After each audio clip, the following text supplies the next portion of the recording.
জয় মা।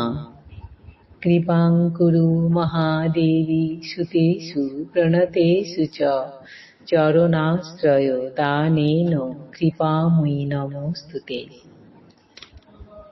স্বামী পূর্ণাত্মানন্দ মহারাজের লেখা চিরন্তনী সারদা নামক গ্রন্থ থেকে আমাদের পাঠ চলছে আমি সীতা।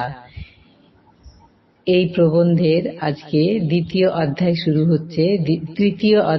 হচ্ছে। তৃতীয় অধ্যায়ের নাম নিজের সীতারূপ প্রসঙ্গে সারদা দেবী স্বয়ং।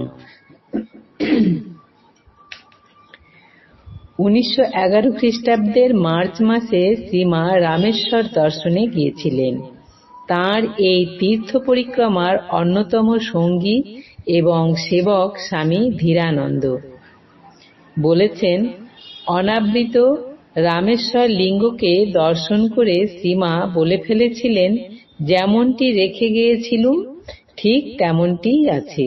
কথাটি কানে যাওয়া মাত্র তার কাছে যে ভক্তরা ছিলেন তারা বলে উঠলেন, মা, ও কি বললে? শ্রীমা কিন্তু মুহূর্তের মধ্যে নিজেকে সামলে নিলেন। বুঝতে পারলেন তার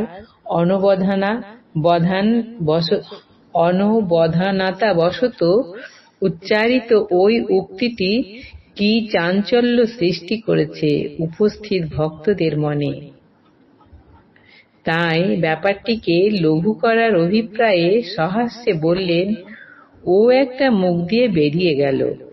শ্রীমার অপর সঙ্গিনী কেদারের মাও বলেছেন, রামেশ্বরের মন্দিরে শ্রী শ্রী মা শিবলিঙ্গ দেখেই বলেছিলেন, আহা, যেমনকার তেমনটি আছে গো। কি বললে মা, কি বললে? গোলাপ মা এই প্রশ্ন করাতে মা সে কথা চেপে যান। রামেশ্বর থেকে শ্রীমা কলকাতায় ফিরে এলে কোয়ালপাড়ার কেদারবাবু উদ্বোধনের বাড়িতে তাকে জিজ্ঞাসা করেছিলেন, রামেশ্বর প্রভৃতি কেমন দেখলেন? উত্তরে শ্রীমা বলেছিলেন, বাবা, যেমনটি রেখে এসেছিলাম ঠিক তেমনটিই আছেন। সদা উৎকর্ণা গোলাপ মা তখন পাশের বারান্দা দিয়ে যাচ্ছিলেন। কথাটি শোনা মাত্র তিনি বলে উঠলেন, কি বললে মা? একটু চমকে উঠে শ্রীমা উত্তর দিলেন, কই, কি বলবো? বলছি, এই তোমাদের কাছে যেমনটি শুনেছিলাম ঠিক তেমনটি দেখে বড় আনন্দ হয়েছিল। গোলাপ মাও ছাড়ার পাত্রী নন। তিনি বললেন, না মা, আমি সব শুনেছি, এখন আর কথা ফেরালে কি হবে? কেমন গো কেদার? গোলাপ মার মুখে তখন আবিষ্কারের উল্লাস ছটা। সেখান থেকে গিয়ে তিনি যোগিন মা ও অন্যান্যদের ওই সংবাদ সোৎসাহে জানিয়ে দিলেন। রামেশ্বর লিঙ্গকে দর্শন মাত্র এবং রামেশ্বর দর্শন প্রসঙ্গে কেদারবাবুর জিজ্ঞাসার উত্তরে শ্রীমা যা বলেছিলেন তাতে তিনি সুস্পষ্টভাবেই প্রকাশ করে দিয়েছিলেন যে তিনি সীতা। শ্রীমাকে কদাচিৎ নিজের স্বরূপ সম্পর্কে সরাসরি কিছু বলতে শোনা গিয়েছে। এ ব্যাপারে তিনি আজীবন একটি সযত্ন সতর্কতা রক্ষা করার চেষ্টা করেছেন। সব সময় নিজেকে অবগুণ্ঠনের আড়ালে তিনি রাখতে চেয়েছেন। তবে দুই একটি বিরলতম মুহূর্তে শ্রীমার কঠোর গুণ্ঠন তাঁর অজ্ঞাতসারে সামান্য উন্মুক্ত হয়েছিল এবং নিমেষের জন্য হলেও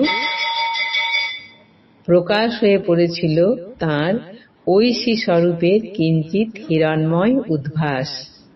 রামেশ্বর সংক্রান্ত তাঁর উক্তি সেরূপ একটি দৃষ্টান্ত। মেঘাচ্ছন্ন রাত্রির আকাশকে বিদীর্ণ করে হঠাৎ একটা বিদ্যুতের ঝলক যেমন অন্ধকার ধরিত্রীর একটু অংশকে পলকের জন্য মানুষের চোখের সামনে প্রকাশিত করে দেয়, ঠিক তেমনি যেন শ্রীমার এই ক্ষণিক আত্ম উন্মোচন। যেসব পরম স্বীকৃতিবান তখন লীলাময়ীকে দেখেছেন, তাঁর শ্রীমুখ থেকে সেই স্বরূপ জ্ঞাপক উক্তি শুনেছেন, তারা ধন্য। তাদের অভিজ্ঞতার সম্পদ উপহার দিয়ে সমগ্র জগতের কাছে তাঁরা কৃতজ্ঞতা ভাজন হয়েছেন। আজ এই পর্যন্তই।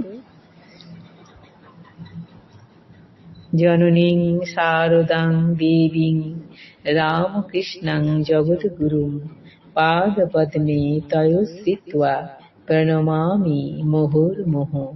জয় মা।